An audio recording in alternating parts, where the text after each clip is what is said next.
Bueno, en primer lugar, describirle la situación epidemiológica respecto a COVID-19. Al día de la fecha, esto es las 19 horas del 16 de abril, tenemos 22 casos confirmados, 7 casos que continúan en estudio, 354 ya casos que se han descartado, lo que suma un total de pacientes estudiados de 383.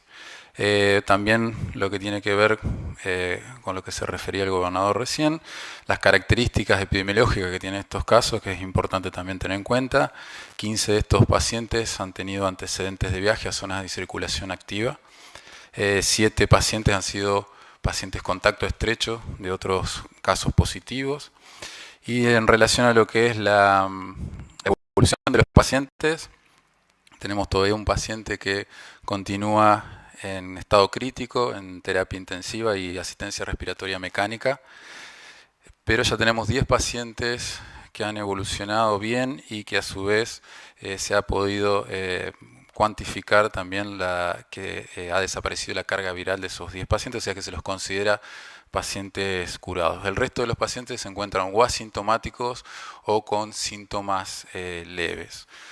Otra cosa que quería también informarles respecto a lo que tiene que ver estrictamente con lo epidemiológico, que hemos visto una gran exposición a la opinión pública respecto a muchísimos datos e información de distintos estudios, muchos estudios que tienen severos sesgos de comparabilidad que le llamamos nosotros, incluso algunos información con severa también criterios de problemas de validez externa, como le decimos nosotros en epidemiología, y vemos con preocupación incluso conclusiones con un total desconocimiento respecto a las limitaciones que tienen muchas veces los datos epidemiológicos, y esto un poco preocupa porque lleva confusión en general a la población, y por eso quiero también volver a destacar algunas de las medidas más importantes para enfrentar la pandemia. Una, como todos sabemos, tiene que ver con el aislamiento social, que ya se ha demostrado efectivamente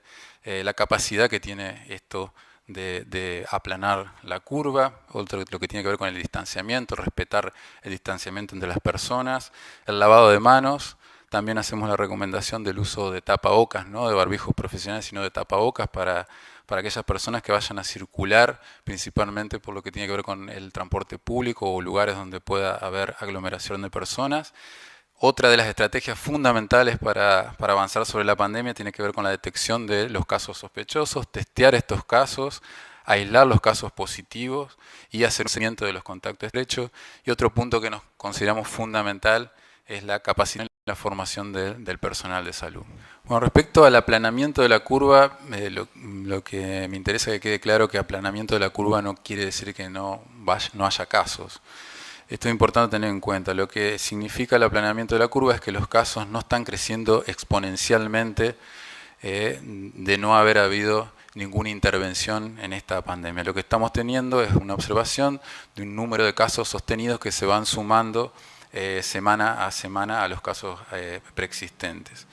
En esto, bueno, vuelvo a aclarar que eso significa que en nuestro país ya existe la circulación, la transmisión a nivel comunitario, y es muy posible también que en nuestra provincia ocurra esta transmisión comunitaria. Por lo tanto, es importante tener en cuenta que este aplanamiento de la curva no significa que no va a haber casos, sino que los casos están contenidos para que el sistema de salud pueda ir atendiendo sobre todo a los casos graves, que van a ser los menores, pero esta enfermedad tiene la característica de ser muy transmisible.